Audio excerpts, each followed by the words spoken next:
اللہم صلی علی سیدنا محمد وعلی آل سیدنا محمد وبارک وسلم۔ Daily Islamic network YouTube channel پر آپ سب کو خوش آمدید۔ استغفار کی کتنی بڑی فضیلت ہے اور انسان کی زندگی میں اسے کیا کیا حاصل ہوتا ہے اور انسان کی زندگی کیسے بدل جاتی ہے، اور کون سا استغفار کرنا سب سے زیادہ فضیلت والا عمل ہے۔ اکثر لوگ کیا کرتے ہیں، تسبیح اٹھا کر استغفار استغفار یا استغفار پڑھنا شروع ہو جاتے ہیں۔ استغفار خود یہ ایک مصدر ہے جس کا مطلب ہے توبہ کرنا۔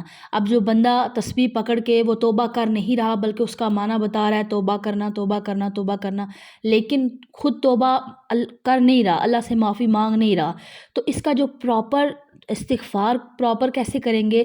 استغفر اللہ، استغفر اللہ، یہ سب سے شارٹ ہے، یہ پورا ایک جملہ بن جائے گا، یعنی میں اللہ تعالیٰ سے استغفار، اللہ تعالیٰ سے توبہ طلب کرتی ہوں، اللہ تعالیٰ سے معافی طلب کرتی ہوں، میں استغفار کرتی ہوں، یہ اس کا پراپر ایک جملہ آئے گا جس کا معنی بن جائے گا۔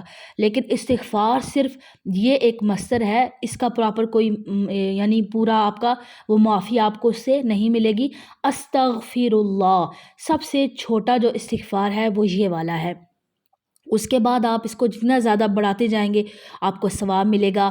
استغفر اللہ ربی من کل ذنب واتوب الیہ، یہ پوری لائن آپ پڑھ لیں گے زیادہ آپ کو ثواب ملے گا، لیکن شارٹ جو ہے وہ استغفر اللہ یہ کہنا چاہیے، اس طرح استغفار پڑھنا چاہیے۔ اس کے بعد آپ آگے مزید اس کو بڑھا سکتے ہیں۔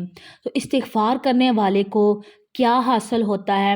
استغفار کرنے والے کو ہر تنگی اور مشکل سے نجات ملتی ہے، اور اس انسان کے 700 گنا معاف اللہ تعالیٰ کر دیتا ہے، اور ہر غم اور ہر فکر سے اس بندے کو اللہ تعالیٰ آزادی دے دیتے ہیں، اور غافلین کی جو صف ہے اس سے اس بندے کو اللہ تعالیٰ نکال دیتے ہیں، اور جہاں سے اس بندے کو گمان بھی نہیں ہوتا وہاں سے اللہ تعالیٰ اس انسان کو رزق عطا کرتے ہیں۔ سبحان اللہ۔ تو ہم لوگ کہتے ہیں نا ہماری زندگی میں بے سکونی ہے، ہماری زندگی میں سکون نہیں ہے، ہمیں کیا مسئلہ ہے، ہماری طبیعت میں انگزائٹی ہے، ڈپریشن کے شکار ہے، اس کا مقصد کیا ہے؟ اصل اس کی وجہ کیا ہے؟ وجہ یہی ہے کہ ہم اللہ تعالیٰ سے اپنے گناہوں کی معافی نہیں مانگتے، ہم استغفار نہیں کرتے، اس وجہ سے ہماری طبیعت میں اور ہمارے ماحول میں عجیب سی بے سکونی سی رہتی ہے۔ رسول اللہ صلی اللہ علیہ وآلہ وسلم کا فرمان پاک ہے کہ میرے دل پر غبار سا چھا جاتا، تو میں اس کیفیت کے جب مجھے یہ ہوتی تو اس وقت میں ایک دن میں 100 بار اللہ سے استغفار کرتا ہوں، 100 بار استغفر اللہ، یہ ضرور اپنے اوپر لازمی پڑھ لیں تو آپ پھر خود دیکھیں گے کہ آپ کی زندگی میں کتنی زیادہ چینجنگ آ جاتی ہے، اور اس کی بہت زیادہ فضیلت ہے۔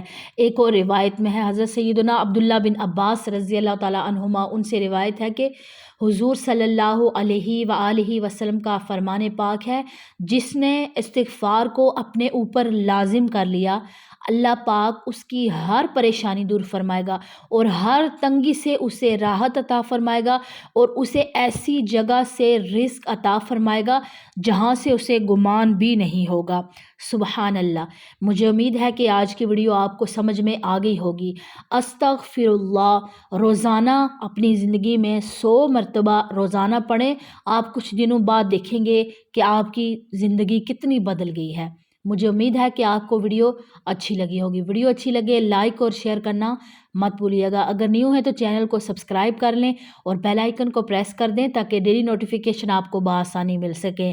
آپ سب اپنا بہت خیال رکھیے گا، دعاؤں میں یاد رکھیے گا۔ اللہ حافظ۔